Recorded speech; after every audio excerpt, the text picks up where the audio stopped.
How do you install and set up a Smart Release Generation 2 skid? Well, we wanted to make it as simple as possible for you.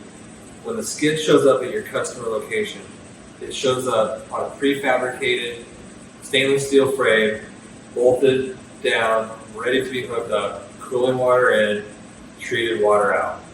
So as you can see, you have one inlet here, which is for your cooling water supply in, that is supplied to your corrosion scale feeder as well as your non-oxidizing feeder. There's a second inlet on the back of the feeders. This is for your city water supply hookup to your bromanator. Dover is recommending city water use for the bromanator. However, that does not mean you can't use cooling water racework. You can easily tie this inlet and this inlet together in the field for one cooling water supply to your SRG2 skid. As you can see on the back of the Smart Release Generation 2 skid, there's a dual discharge. The first discharge you see here is for the corrosion and scale inhibitor and non-oxidizing biocide. You can interlock your non-oxidizing biocide feed and or your corrosion and scale inhibitor feed when one or the other are feeding, so therefore you don't feed them at the same time.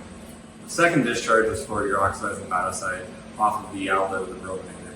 These discharges can be returned to the return side or lower pressure side of your cooling water system.